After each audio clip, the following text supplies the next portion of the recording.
क्रिया। बच्चों, इन वाक्यों को ध्यान से पढ़िए। विवेक नहा रहा है। माँ खाना बना रही हैं। विवेक अभी नाश्ता करेगा। नाश्ता करके वो विद्यालय जाएगा। इन वाक्यों में रंगीन छपे शब्दों से विवेक के नहाने, माँ के द्वारा खाना बनाने, विवेक के द्वारा नाश्ता करने तथा विद्यालय जाने का पता चलता है। इन शब्दों से काम के होने का पता चलता है, अतः ये क्रिया शब्द हैं।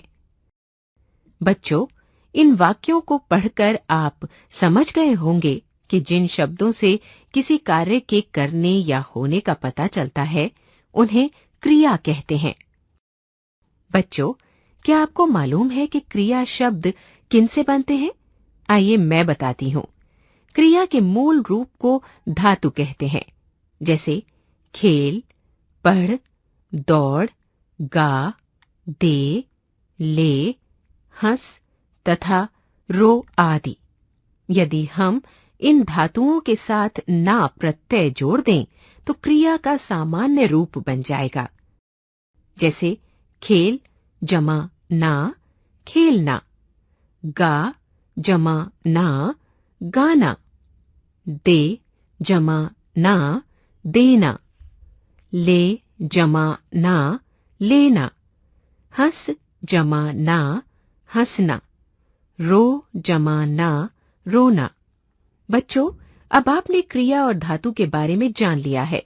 आइए अब क्रिया के भेदों के बारे में जानते हैं। क्रिया के भेद। बच्चों, क्रिया के भेद दो आधारों पर किए गए हैं। पहला, कर्म के आधार पर क्रिया के भेद। दूसरा, रचना के आधार पर क्रिया के भेद।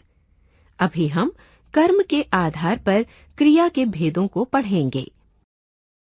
कर्म के आधार पर क्रिया के भेद। कर्म के आधार पर क्रिया के दो भेद होते हैं। क अकर्मक क्रिया, ख सकर्मक क्रिया।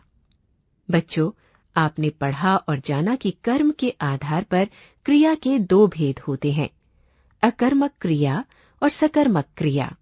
आइए पहले अकर्मक क्रिया के बारे में समझते हैं। क अकर्मक क्रिया। बच्चों, जिस वाक्य की क्रिया को कर्म की आवश्यकता नहीं होती तथा जिस वाक्य की क्रिया का कोई कर्म नहीं होता, उसे अकर्मक क्रिया कहते हैं। जैसे दादाजी टहलते हैं। इस वाक्य की क्रिया टहलते हैं का कोई कर्म नहीं है, क्योंकि यदि हम प्रश्न करें कि दादाजी क्या टहलते हैं, तो क्या के उत्तर में कुछ भी अर्थात कोई कर्म नहीं प्राप्त होता। अतः ये एक अकर्मक क्रिया है। बच्चों, अब निम्नलिखित वाक्य को देखिए। पिताजी फिसल गए। इस वाक्य की क्रिया फिसल गए का कोई कर्म नहीं है, अतः ये एक अकर्मक क्रिया है। बच्चों, अभी आपने अकर्मक क्रिया जानी। आइए अब सकर्मक क्रिया समझते हैं। ख सकर्मक क्रिया। जिस वाक्य की क्रिया को कर्म की जरूरत होती है अथवा जिस वाक्य की क्रिया का कोई कर्म होता है, उसे सकर्मक क्रिया कहते हैं। जैसे दादी जी लड्डू बना रही हैं। इस वाक्य की क्रिया बना रही हैं का कर्म लड्डू है, क्योंकि यदि हम प्रश्न करें कि दादी जी क्या बना रही हैं, तो उत्तर मिलेगा लड्डू। अतः ये एक सकर्मक क्रिया है। बच्चों, अब निम्नलिखित वाक्य पढ़िए। सुलेखा गीत गाती है। इस वाक्य की क्रिया गाती है का कर्म गीत है, क्योंकि यदि कोई प्रश्न करे कि सुलेखा क्या गाती है, तो उत्तर मिलेगा गीत। अतः ये एक सकर्मक क्रिया है। बच्चों, अभी आपने अकर्मक और सकर्मक क्रियाएं पढ़ी। क्या आप जानते हैं कि अकर्मक और सकर्मक क्रिया की पहचान कैसे करते हैं? आइए मैं बताती हूँ। बच्चों, यदि किसी वाक्य की क्रिया के साथ क्या, किसे और किसको प्रश्नवाचक शब्द जोड़कर प्रश्न करने पर कोई उत्तर न मिले, तो वो क्रिया अकर्मक क्रिया होती है। किंतु यदि उत्तर मिले तो वो सकर्मक क्रिया है। जैसे हवाई जहाज उड़ता है। यदि इस वाक्य को पढ़कर कोई प्रश्न करे कि बच्चा हवाई जहाज क्या उड़ता है, तो कोई उत्तर नहीं मिलेगा। अतः उड़ता है अकर्मक क्रिया है। बच्चा दूध पीता है।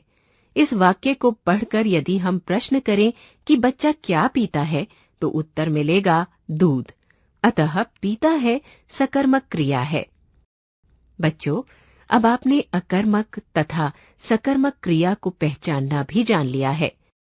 अतः आइए अब सकर्मक क्रिया के भेदों को भी पढ़ लेते हैं। सकर्मक क्रिया के भेद। बच्चों, सकर्मक क्रिया के दो भेद होते हैं। पहला एक कर्मक क्रिया और दूसरा द्विकर्मक क्रिया। पहला एक कर्मक क्रिया। बच्चों, जिस वाक्य की क्रिया का एक कर्म होता है उसे एक कर्मक क्रिया कहते हैं। जैसे पुत्र ने दूध पिया। इस वाक्य में पिया क्रिया का एक कर्म है, दूध। अतः पिया क्रिया एक कर्मक क्रिया है। दूसरा द्विकर्मक क्रिया। बच्चों, जिस वाक्य की क्रिया के दो कर्म होते हैं उसे द्विकर्मक क्रिया कहते हैं। जैसे दादाजी ने भिखारी को कपड़ा दिया। इस वाक्य की क्रिया दिया के दो कर्म हैं, एक कपड़ा, दूसरा भिखारी। अतः दिया क्रिया द्विकर्मक क्रिया है।